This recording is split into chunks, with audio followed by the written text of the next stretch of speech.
Haleluya. Selamat datang, selamat berbakti di Walnut. Bagi saudara-saudari yang menonton melalui internet, we want to welcome you. It's good to be in the house of the Lord. Amen. Puji Tuhan, pagi hari ini saya lupa membawa klikernya. Haleluya. Oh. Maaf. Puji Tuhan, saya mendapat kehormatan untuk melayani di sini. Judul firman pagi hari ini ialah The Pathway to Your Miracles, yaitu jalan menuju mujizat saudara. Dan saya percaya saudara-saudari sudah tidak asing lagi dengan ayat yang kita sudah membaca berulang-ulang kali. Saya mau katakan kepada Anda, you need to memorize this. Anda harus menghafalkannya, Anda harus percaya, Anda harus pegang teguh akan firman ini. Dan sebelum kita mendengarkan firman lebih lanjut lagi, mari kita tundukkan kepala dan berdoa. Bapa, kami ucapkan syukur untuk pagi hari ini Tuhan. This is the day that the Lord has made. And we will rejoice and be glad in it, oh God. Kami percaya Engkau sedang melakukan hal-hal yang besar di tengah-tengah kami, Tuhan Yesus. Kami percaya pagi hari ini waktu Pastor Tom mengatakan mujizat terjadi, kesembuhan terjadi, that is happening in our midst. Sedang terjadi di tengah-tengah kami. Baik saudara-saudara yang hadir di tempat ini maupun Anda, Bapak Ibu yang menonton melalui internet. Kami berdoa Tuhan, kami percaya dan kami pegang teguh akan firman-Mu. Engkau lawat kami, urapi kami semua pagi hari ini. Hanya dalam nama Tuhan Yesus Kristus kami berdoa dan mengucapkan syukur. Amin, amin, amin. Sebab aku ini mengetahui rancangan-rancangan apa yang ada padaku mengenai kamu, demikianlah firman Tuhan, yaitu rancangan damai sejahtera dan bukan rancangan kecelakaan, untuk memberikan kepadamu hari depan yang penuh harapan. Saudara, Yeremia 29 ayat 11 ini adalah janjinya Tuhan. This is the promise. Firman Tuhan pagi hari ini saya akan I will give it in 6 section. Bagian pertama itu ialah mengenai janji, the promise. God gives you a promise. Tuhan memberikan Anda janji, saudara. Dan janji yang Tuhan berikan kepada Anda ialah masa depan yang cerah. God gives you a future that is full of hope. Yang masa depan Anda itu cerah, saudara. Ini janjinya Tuhan bagi Anda. Bukan buat saya, bukan buat satu atau dua orang di tempat ini, tapi bagi Anda semua masa depan yang cerah. Dan ini adalah seperti nubuatan, tapi ini lebih daripada nubuatan. God gives you a prophetic word. Tuhan memberikan Anda nubuatan. Nubuatan ini akan digenapi dalam kehidupan Anda. Anda percaya? Nubuatan ini akan digenapi dalam kehidupan Anda semua tanpa terkecuali. Anda pegang teguh akan janji daripada firman Tuhan, dan Anda akan mendapatkan janji ini. Receive the promise, terima janji itu. Because ini adalah nubuatan bagi Anda, saudara. Tetapi situasinya dengan janjinya Tuhan itu berbeda. Anda kalau tahu Yeremia 29 ayat 11 ini, at that time, pada saat itu, umat Israel berada dalam pembuangan. Yehuda, literally, it is no more. Mereka berada di Babylon. Yerusalem kotanya hancur, temboknya sudah tidak ada, saudara. Bait Allah hancur, habis, dijarah habis-habisan. Kenyataannya berbeda dengan janjinya Tuhan. Sama dengan Anda dan saya seringkalinya. Kita mengalami situasi demi situasi, challenge upon challenge. Padahal Tuhan menjanjikan apa? Masa depan yang penuh harapan. Masa depan yang cerah. Anda pegang janji akan firman Tuhan, Anda akan mengalami janjinya Tuhan. Padahal mereka itu adalah umat yang sudah ditaklukkan. But you know something? God said in His word. Tuhan mengatakan, Tuhan berfirman, katanya apa? Hari depan yang penuh harapan. Anda pegang teguh. Now that's the first part. The second part is dari Yeremia 29 ayat 12. I like it so much karena firman Tuhan itu waktu bicara pada saya, it comes alive. Dan saya berdoa waktu Anda menerimanya, Anda melihatnya, Anda membacanya, firman yang sama juga menjadi hidup dalam kehidupan Anda. Yeremia 29 ayat 12 ini katakan apa? Apabila kamu berseru dan datang untuk berdoa kepadaku, maka aku akan mendengarkan kamu. The word of God says, jawabannya itu adalah apa? Doa. God gives you the answer. Tuhan memberikan Anda jawabannya. Doa adalah jawabannya. Waktu Anda berdoa, saudara, Tuhan mendengarkan Anda. Waktu Anda berseru kepada Tuhan, Tuhan mendengar suaramu. Waktu Anda datang kepada Tuhan, Tuhan bertemu dengan Anda. God will meet you as you come unto Him. Amen. So doa adalah jawabannya. Prayer is the answer. Pastor Paul mengatakan a couple of weeks ago, you will reap what you sow, not what you intend to sow. Anda harus mau berdoa. Bukannya mau berdoa, tetapi Andanya harus mau berdoa. Nggak bisa hanya mau, tapi Anda harus melakukannya.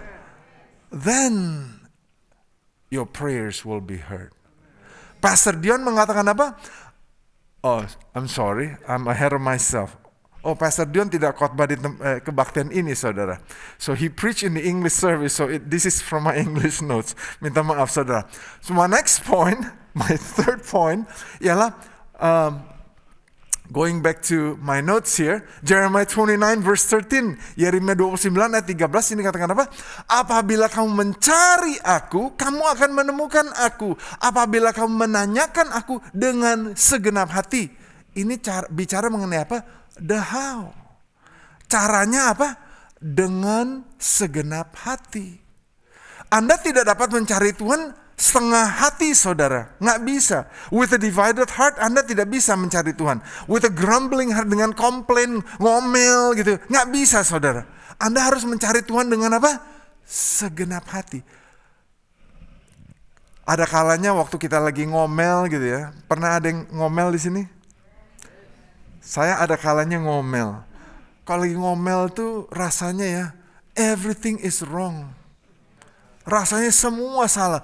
Mau doa salah, mau ngomong salah, mau text message salah, mau baca Alkitab pun bisa rasanya salah. Karena apa? Tidak melakukannya dengan segenap hati. Saya percaya orang yang suka masak pun kalau lagi marah tuh keluarnya bisa lain gitu. Bener gak, Ifung? Tuh, istrinya ngomong betul tuh. Bukan saya yang ngomong betul. So we need to check the issues of our heart. Caranya itu dengan segenap hati, saudara. And we'll cover this more later on as we go, okay? As you receive the promise, waktu kita terima janjinya Tuhan, Anda jalankan. Waktu Anda bukan karena Anda membaca janjinya Tuhan, lalu hal itu sudah terjadi. Belum, saudara. Bukan karena Anda tahu akan janjinya Tuhan, bukan berarti hal itu akan otomatis terjadi dalam kehidupan Anda. Belum, saudara. Karena Anda sudah menghafalkan Yeremia 29 ayat 11, bukan berarti hal itu sudah terjadi. Belum, saudara. Anda harus mau menjalankan, Anda harus mau berdoa, Anda harus berdoa dengan segenap hati. Oke? Yang keempat, percayalah kepada Tuhan dengan segenap hatimu dan janganlah bersandar kepada pengertianmu sendiri. Akuilah Dia dalam segala lakumu, maka Ia akan meluruskan jalannya. Yang keempat ialah jangan bersandar kepada pengertianmu sendiri. Dan dalam bahasa Inggrisnya, which is yang saya pakai itu dalam bahasa Inggris, saudara. The word pengertianmu sendiri itu ialah your understanding. Another translation says your opinion. Another translation said your feeling. Seringkali kita ini berjalan dengan pengertian kita sendiri, saudara. So the fourth point is the secret, rahasianya. Aside from, selain daripada dengan segenap hati, Anda harus mau melakukannya tanpa emosinya Anda. Karena emosi Anda, your pathway to miracle is not trusting your emotion, is not trusting your feelings, your opinion, your mood, but to trust God. Anda harus percaya akan Tuhan. Dan kita akan parkir di sini untuk sebentar karena kita akan melihat beberapa contoh dalam firman Tuhan. Karena saya merasa saudara, this is one of the, ini salah satu cara iblis nih membuat kita nih gagal. Emosi kita, our feelings, our mood, perasaan kita. Dan firman Tuhan mengajarkan kita apa? Trust not. Jangan bersandar kepada pengertian kita sendiri. Dalam segala hal apa? Akuilah dia dalam segala lakumu, maka ia akan meluruskan jalanmu. Rahasianya saudara sederhana. So we'll go to the secret, okay? Your pathway to miracle is not to walk by sight, but by faith. Anda harus mau berjalan dengan iman, bukan dengan penglihatannya Anda. Alright. Dan saya akan mulai tutup. I'm not closing, but I'm going to start to close.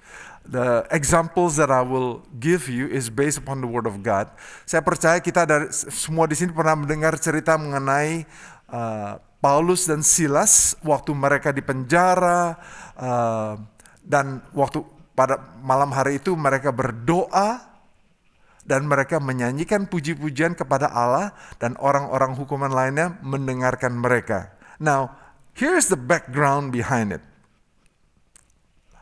Latar belakangnya Anda dapat baca sendiri dari Kisah Para Rasul 16, saudara. Rasul Paulus pada saat itu mau pergi ke satu tempat. Tetapi Roh Kudus mengatakan jangan pergi ke sana.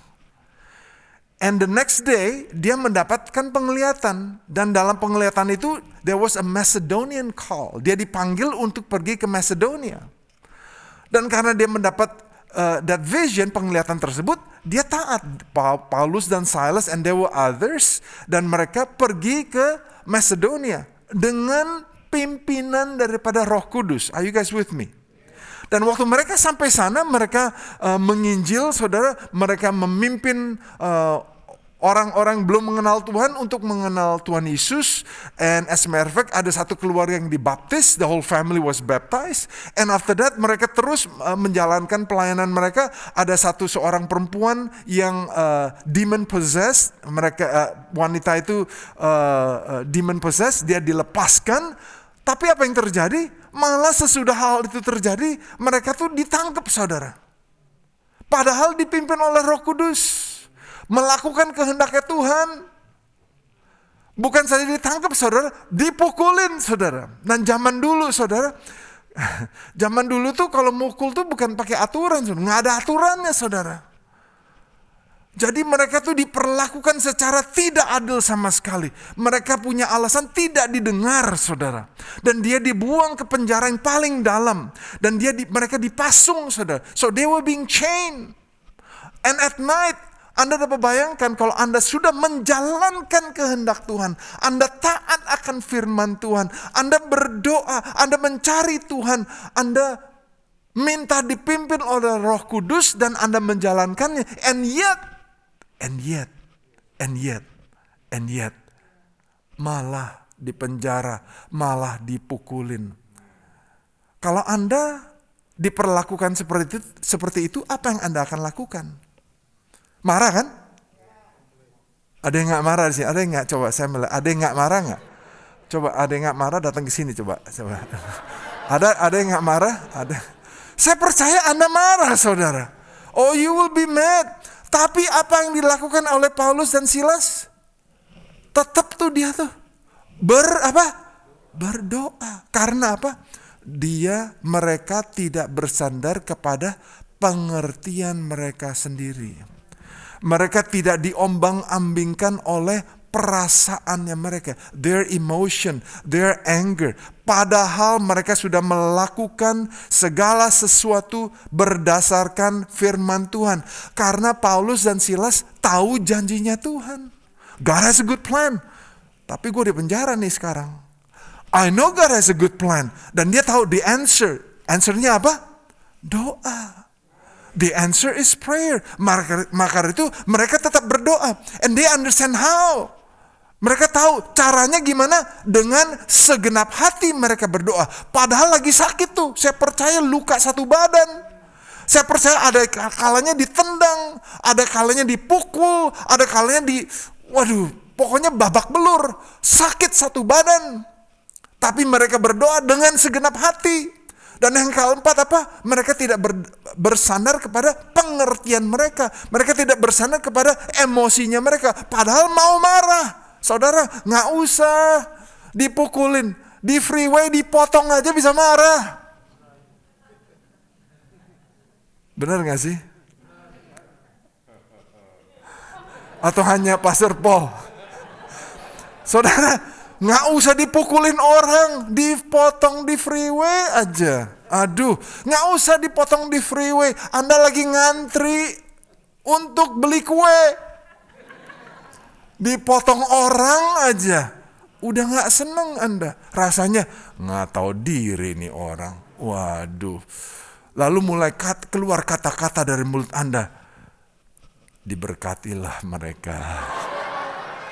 Karena apa? Anda tahu firman Tuhan. Amen.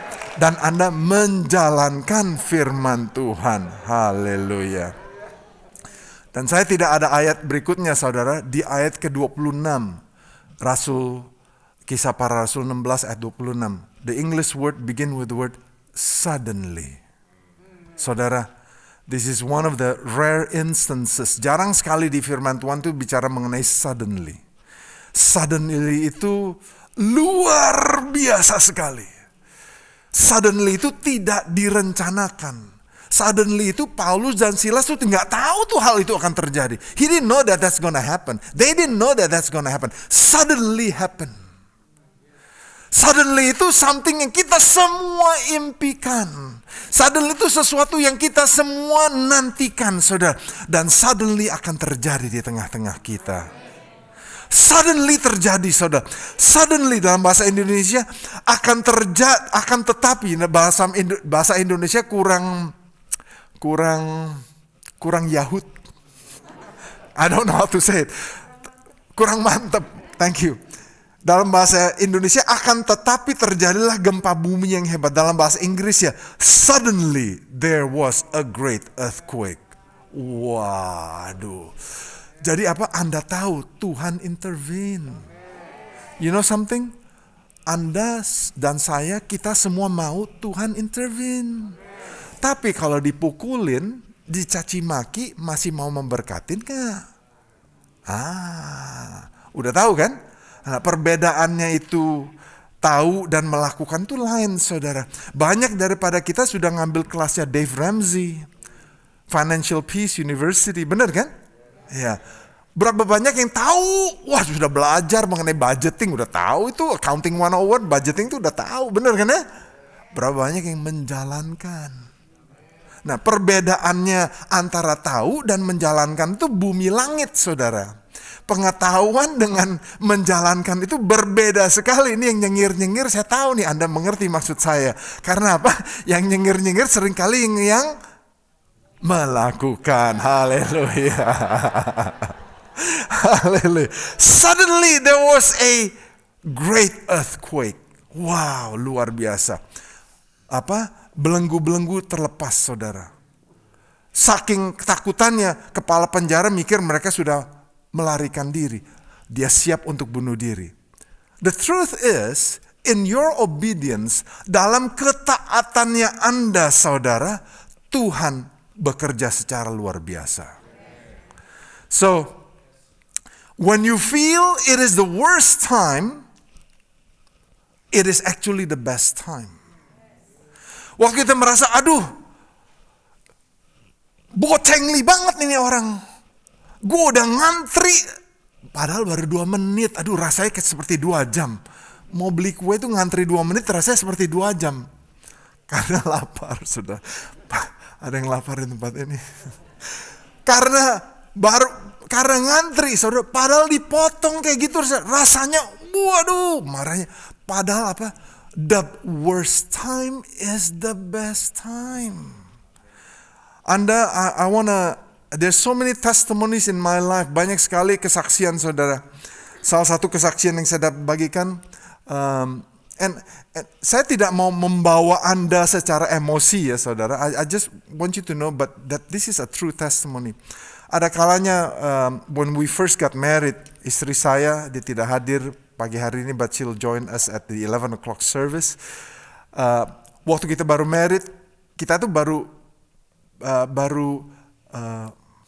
let's see when.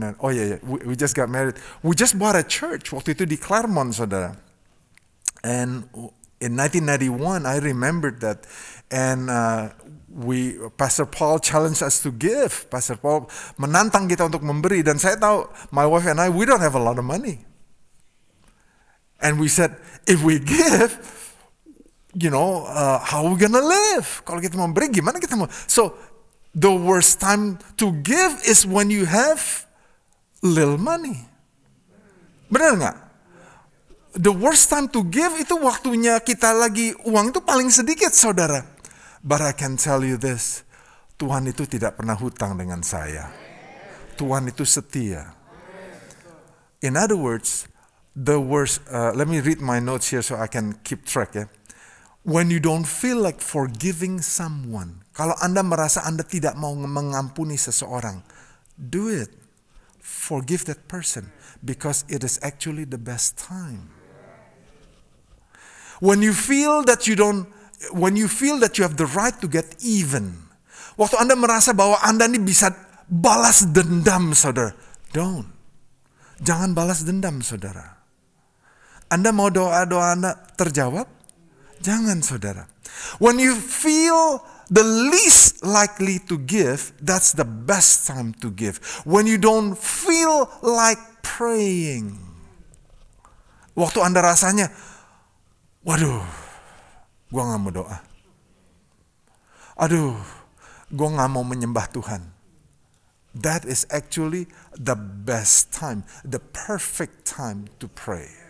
Waktu yang paling tepat untuk berdoa, waktu yang paling tepat untuk menyembah Tuhan. Karena apa? Tuhan akan berperang bagi Anda.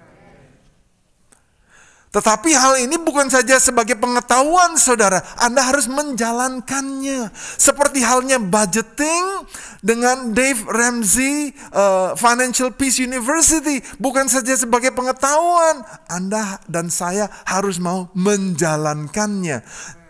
Jangan izinkan emosi Anda mengendalikan Anda. Jangan marah dulu. Dan semua umat Tuhan katakan, operate in the opposite spirit. Don't get even. Don't get angry. Get even with the devil. Kalau Anda mau marah, Anda marah dengan iblis, saudara. Jangan izinkan iblis mencuri masa depan Anda. Jangan mengizinkan ketidaksabaran Anda, egonya Anda, selfishness-nya Anda, your envy, your anger, your pride, kesombongan kita, kebencian kita, our lust, our indifference, perasaan cuek kita, our jealousy, cemburunya kita, our faithlessness, ketidakberimannya kita, destroy our destiny. Ini semuanya emosinya kita, saudara. Kita mengizinkan emosi kita itu mengendalikan kehidupannya kita. Padahal hal-hal ini yang menghancurkan kehidupan kita. Dan kalau Anda mengerti, emosi kita itu adalah the opposite of buah roh. Yaitu apa? Kasih. That's why you have hatred. Sukacita. Joy. Maka itu you have sadness. Damai sejahtera. You have no peace. Kesabaran. Ketidaksabaran. Kemurahan. Bukan kemahalan, saudara. You don't extend grace. Anda tidak memberikan apa? Kasih karunia. You don't forgive. Kebaikan. All of this thing kita harus praktekkan. Itu baru Anda melihat ada buah roh dalam kehidupannya Anda. Tetapi kalau Anda yang kita izinkan itu ketidaksabaran, egonya kita, selfishnya kita, envy-nya kita, marahnya kita, kesombongannya kita, our lust, our hate, all of this thing, you are working in the opposite direction. Dan bukan saja di sini saudara, yang kalau kita tidak jujur dengan diri kita sendiri karena kita mengizinkan emosi kita mengendalikan kita. Kita ini mengizinkan iblis bekerja dalam kehidupannya kita. Kita mengizinkan iblis mengambil alih kehidupannya kita. And that's dumb. Itu bodoh saudara. You need to close the doors to the enemy. Anda harus menutup pintu kepada musuh saudara. Don't let the devil pick your fights. Jangan mengizinkan iblis menentukan pertandingannya Anda. No, jangan. You pick your fights that the Lord wants you to be in. Anda harus memilih the fight that the Lord wants you to be in. Hallelujah. Let me just go on. Okay. Now, my next point, number 5, ya. Aku akan memberi kamu menemukan aku, demikianlah firman Tuhan. Aku akan memulihkan keadaanmu dan akan mengumpulkan kamu dari antara segala bangsa dan dari segala tempat kemana kamu telah kucerai-beraikan, demikianlah firman Tuhan. Dan aku akan mengembalikan kamu. In other words what? He will do it. Anda lihat nggak? Aku akan, berkali-kali firman Tuhan katakan apa? Aku akan. God will do his part. Ini ayat berikutnya saudara. Bersambung dari ayat 11 ke 12, 13, 14. He will do it. Tuhan akan melakukan bagiannya. You will find him. Anda akan menemukan dia. He will end the captivity. He will restore you. He will gather you. He will bring you home. Dan ini ayat 14 yang tadi kita bacakan saudara. God's plan is amazing. Rancangan Tuhan itu luar biasa sekali saudara. He has the best plan for you. His plan is perfect for you. Rancangan Tuhan itu sempurna bagi Anda. No one can top it off. No one can top it off. Okay? Alright, let me skip this one.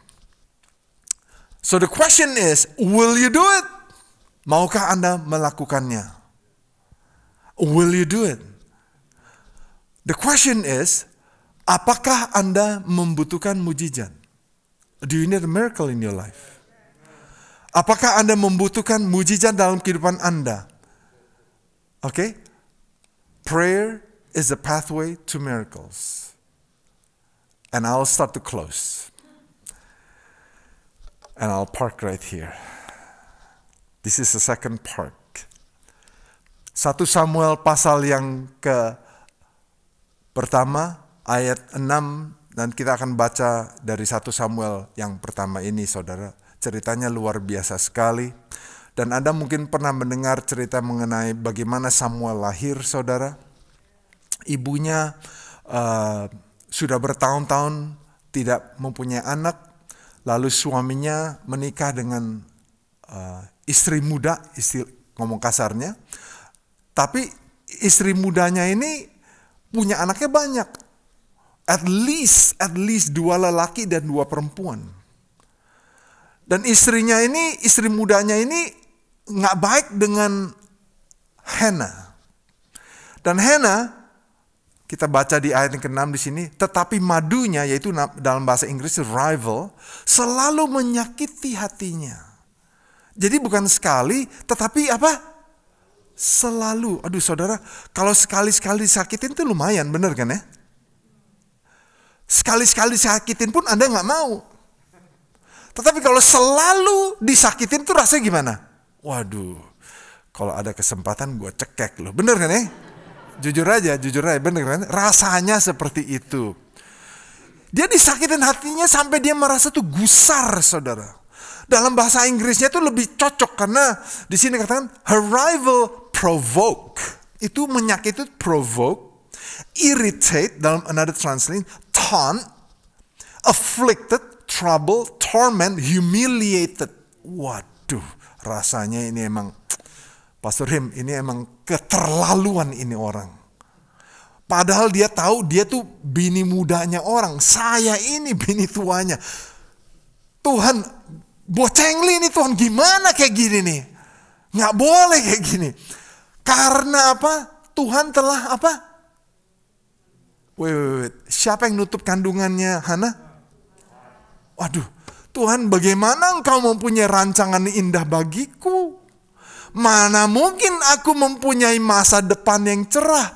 Engkau Tuhan yang menutup kandunganku. Maka dari itu ini bini muda nih kayak gini nih. Karena gara-gara siapa?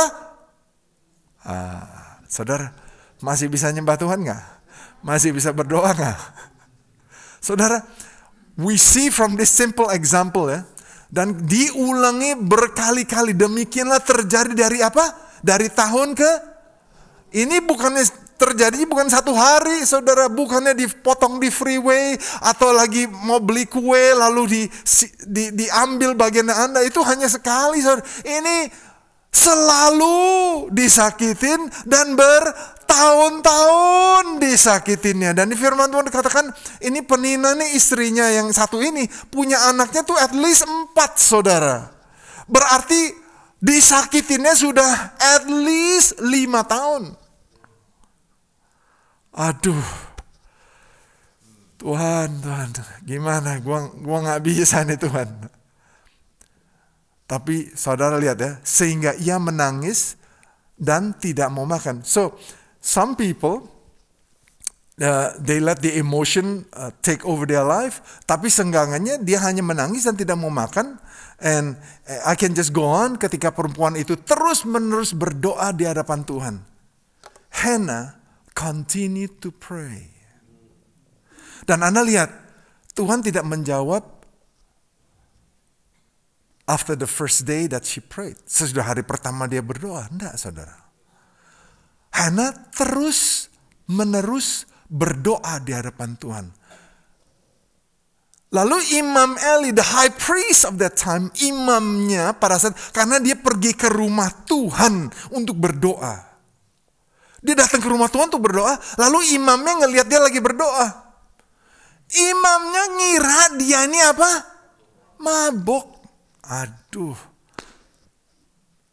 Udah gitu imamnya gak bisa ngerem mulut lagi. Ngomong sama Hannah, lu jangan mabok dong. Aduh.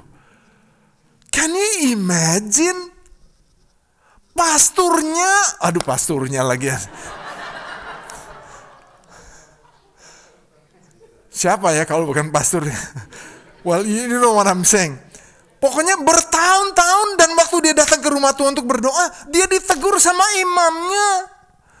Imamnya ngomong dia mabuk. Puji Tuhan si Hannah itu mengendalikan emosinya dia. Padahal dia bisa damprat langsung tuh. Benar gak sih? Menurut Anda dia punya hak gak ngedamprat itu imam? Yang ngomong yes itu masih belum dapat firmannya nih hari ini.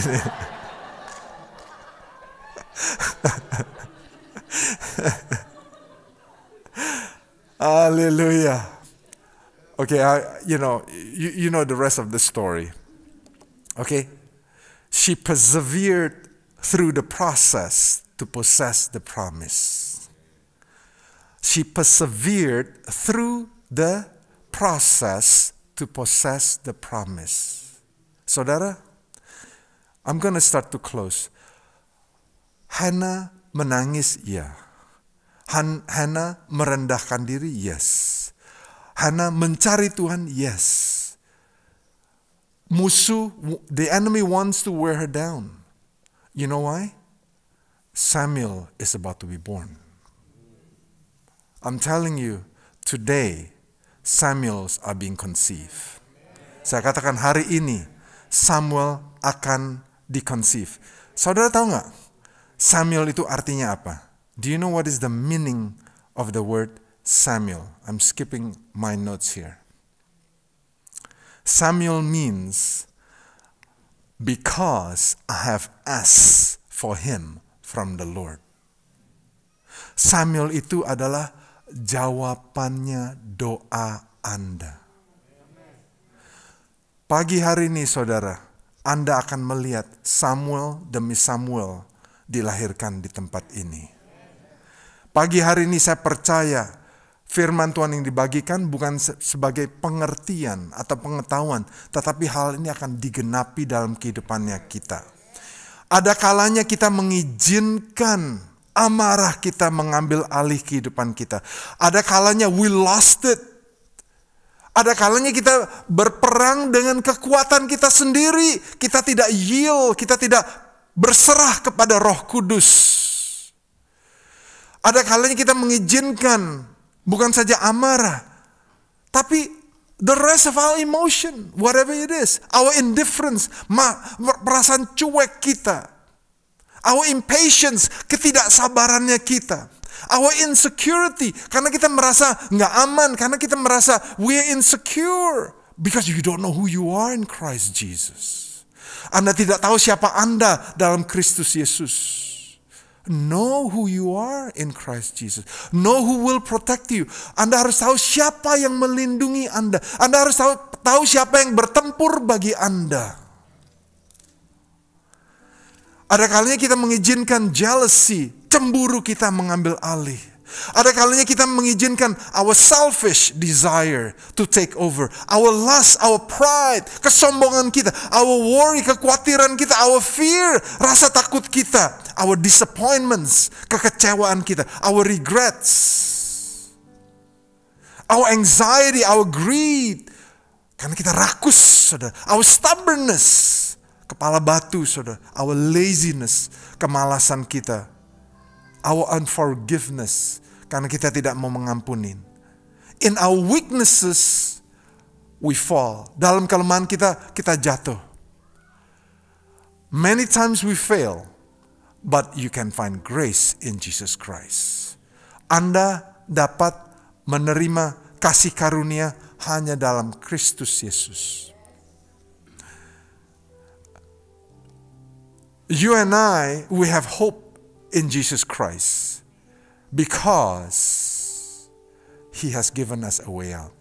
Tuhan Yesus sudah mati bagi Anda dan saya. All you have to do is come to Jesus. Minta maaf. And the Lord will forgive you. Tuhan akan mengampuni Anda. God's grace is there for all of us. God's grace is there for all of us. Then Samuel was born. Karena apa? Samuel adalah jawabannya doa Anda. Samuel adalah jawabannya doa saya. And only God can open the womb of Hannah. Hanya Tuhan yang dapat membukakan rahim daripada Hannah. Only God can perform the miracles in your life. Hanya Tuhan yang dapat melakukan mujizat dalam kehidupanmu. Maukah Anda percaya akan Tuhan, mencari Dia dengan segenap hatimu, mentaati Dia, mengizinkan Dia memimpin Anda untuk membuat keputusan demi keputusan yang benar? Maukah Anda menerima firman-Nya dan berjalan di dalamnya?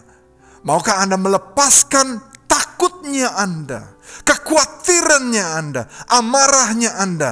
Maukah Anda mengampuni? Maukah Anda jujur dengan diri Anda sendiri? Let's bow our heads and pray. Mungkin ada orang yang memperlakukan Anda dengan tidak adil. Make you feel miserable. Make you upset, membuat Anda marah. Dan hal ini sudah terjadi bertahun-tahun. Maukah Anda mengampuni orang ini? Maukah Anda move on? Regardless of what he did or she did. Apapun yang terjadi dalam kehidupan Anda, maukah Anda melakukan hal yang benar? Do you want to do the right thing? Anda sudah tahu janjinya Tuhan. Anda tahu jawabannya. Anda sudah tahu caranya. Anda sudah tahu rahasianya. Dan Anda tahu bahwa Tuhan akan melakukan bagiannya. Maukah Anda melakukan bagian Anda? Karena mujizat Anda is just around the corner. Your miracle is near. Hannah endured the pain. Hannah melewati masa-masa sukar tersebut. Dan Samuel dilahirkan. Today I will make declarations. Pagi hari ini saya akan membuatkan deklarasi demi deklarasi. Bahwa di tengah-tengah kita, Samuels will be born. Bahwa keuangan akan dilepaskan dalam nama Tuhan Yesus Kristus. Bahwa kesembuhan akan terjadi. Organ-organ baru akan dibentuk. Kanker akan disembuhkan. Pandemik akan berhenti dalam nama Tuhan Yesus Kristus. Pemulihan sedang terjadi di tengah-tengah kita. Bondages and addictions are being broken in the name of Jesus. Promosi demi promosi akan digenapi. Pernikahan demi pernikahan sedang dipulihkan. Hubungan demi hubungan sedang disembuhkan. Anak-anak yang hilang akan kembali. Orang yang terikat akan dilepaskan. Yang belum terima Tuhan akan terjadi keselamatan. Tuhan menjawab doa-doa kita. Pergumulan Anda yang sudah bertahun-tahun sedang dijawab Tuhan. Breakthrough akan terjadi waktu kita berdoa. Oh, dalam nama Tuhan Yesus Kristus, Tuhan, Samuel demi Samuel akan dilahirkan di tempat ini. Bagi Anda yang menonton melalui internet pun, Samuel demi Samuel akan dilahirkan dan digenapi dalam kehidupan Anda. Waktu Anda tahu akan janji Tuhan, waktu Anda tahu akan jawabannya Tuhan, waktu Anda tahu akan caranya Tuhan, Tuhan akan melakukan bagiannya Dia. Maukah Anda melakukan bagian Anda? Terima kasih Tuhan akan janjimu. Kami percaya waktu kami respon akan firman-Mu, Samuel demi Samuel akan dilahirkan dalam nama Tuhan Yesus Kristus. Semua Tuhan menerima katakan amin.